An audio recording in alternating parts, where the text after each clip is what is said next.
Todd, thank you for joining us. If you will introduce yourself and give your title and where you work. I am Todd St. Ors. I am the owner and operator, manager of Gulf Coast Air Care. We've been here 25 years, and we are in a niche portion of the heating and air conditioning industry. Okay. And I know, Kristen, you've asked me about, what's unique about what we do, and we take houses or buildings that are problematic that other companies can't fix, and we fix them. Nice. And we haven't all been to college. We've been trained and we have a lot of experience, but we haven't all been to college doing that. So, and we've been doing that for a long time. Okay. And it's really meaningful when you figure something out like that. Well, I know that you have helped me with my air conditioning, and when you have no air conditioning or no heat, you guys are the people to call. Absolutely. And I have to say, I'm very happy when it comes back on, and everyone that works for you is phenomenal. But going back to what you said about college, what was your favorite subject in high school, or maybe some of your employees? I was an athlete in high school. Okay. And so the idea that we were traveling around for games and stuff, I was a fair student, a couple of A's, B's, and C's, kind of science. I worked for my dad in high school, and he was a builder. So I kind of got the idea of working with my hands, and being in the built environment was kind of good for me. And when I joined the Navy, I was an aircraft electrician. So there was a lot of study involved, but there was also some fixing stuff and some discovery, and it was cool. So did you go straight from high school into the Navy? I did. While I was in the Navy, I did a 2-year degree from the University of Maryland. So I was on shore duty at the time initially. I was overseas. And so every extra time that I had, I felt that it was important for me to get that degree because the Navy paid for a lot of it. Okay. But my technical training was really what carried me through my Navy career. I ended up at the end flying for 10 years. And that decision-making portion of that has really helped me in this business as well. Okay. To be a leader, I'm at the top here, and to be a leader, you have to be decisive, and you have to be able to kind of figure out what's going on, and you don't always get that from the books. Right. I mean, you can have some information about which way you should go one way or the other to make a decision, but life experience is that helps a lot. That's awesome. So what is one of the favorite things about your job, or you have 8 employees? Yeah. Mm-hmm. Okay. What are some of the things that they say why they like this job? We are like a family. I call everybody a team. You're on the team when you're here. And I kind of coach, and then we have guys that star and play, and then we have guys that, make layups and rebound. Since it's March Madness, we can talk a little bit about that. And the job is not a cubicle job. We're not trapped in this little office. We deal with real people and real problems in real houses and buildings every day. Okay. And it changes all the time. A lot of it is the same, right, but you change location and all that. And the guys that are on our team here are trained and trusted enough to make decisions that are right for the customers. And I think that's one of the reasons why I have guys that have been here 20 years, 18 years, 17 years, 12 years. They like the aspect of, having the power to make a decision on something that it's really important to somebody like air conditioning. When it's hot in August, you want somebody to come out and get right on that thing, right, and make it good. So. Well, the next 2 questions I'll kind of put together. Where did you go to college? We've already talked about that. What's your degree? Or some of your employees, do you need a degree for this position? And then I'm sure there's multiple different positions within your organization. What's the salary range for the different careers here? Yeah. A lot of our guys will come in and start in an hourly range, and they don't have a degree.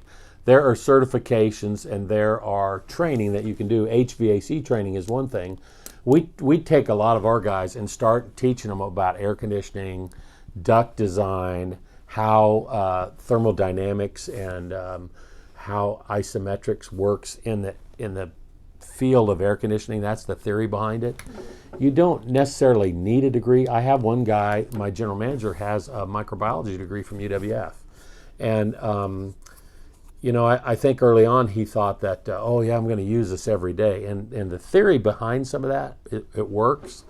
But really, we have a lot of field experience and hands-on training and stuff that happens in the field. And when you work in the trades, because we consider ourselves tradesmen, whether you're an electrician, a plumber, or a HVAC guy, or maybe in healthcare, it's not super glamorous, but it's solid work, and you're helping people, and you make a really solid wage. I mean, you can start here at, on the low end, 12, 13 bucks an hour, and go all the way up to 60, 80 grand a year, working in the trades. And you can, there's places where, everybody's got indoor plumbing, everybody's got air conditioner, heater, wherever you go. And if you can work with your hands and have that skill, I think that's a really valuable thing to carry with you. Well, and that's what I keep hearing as I do these, is people are saying that the trades are not getting the people they need. So more people going in, if you do a good job, they're going to become more and more valuable. In our industry, we're short. I mean, if you look at all the HVAC guys, look at all the plumbers, look at all the electricians, they're all 50 plus. Yeah. There's not an influx of young guys coming in, or ladies, and there's been a big push to engage the women in our trades and in our industries. And I think it's great. Needs to be a lot more diversity, and I think it's awesome that there are opportunities out there that people are just not aware of.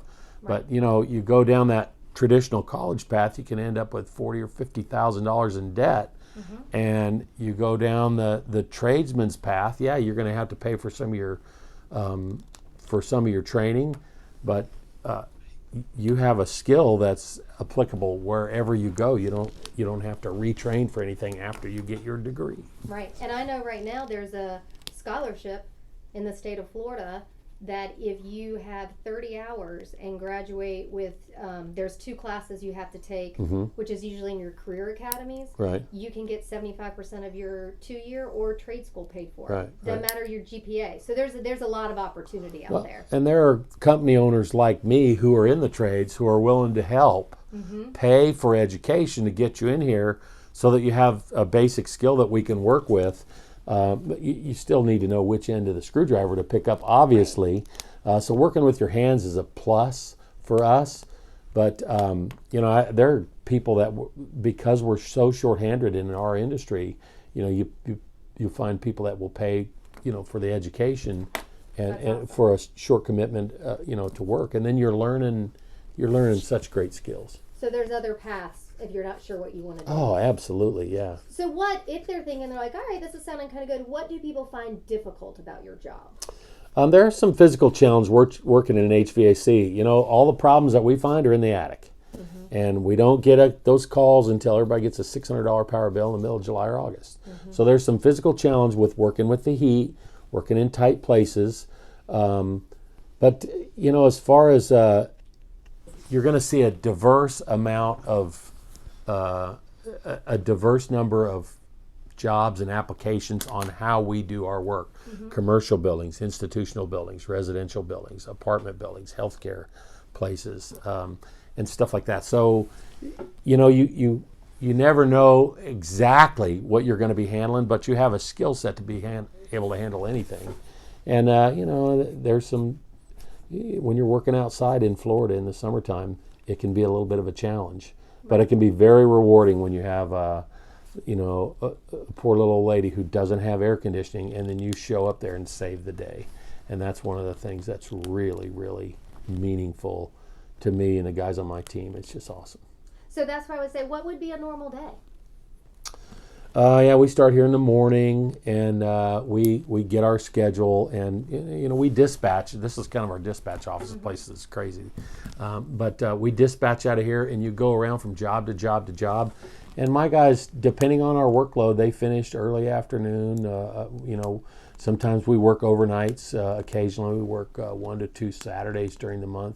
But we're a daytime Monday to Friday schedule unless you're on call for air conditioning. Right. And then it never fails that on 4th of July somebody's air conditioner goes down, and you get a call. It's happened to us the last couple of years. I think that has been me. I think I've made that call to you sometimes. And it's Yeah, we don't work crazy schedules. We don't do shift work like some places do, but it's steady and it's easy, meaningful, good. So our final question, and anything you want to add, is what helped you get in your career besides your GPA? And you've touched on that through this video, or anything. If somebody was coming and they were going to give you a resume, what are you going to look for besides just their high school GPA or their college GPA or their trade school GPA? What are you looking for?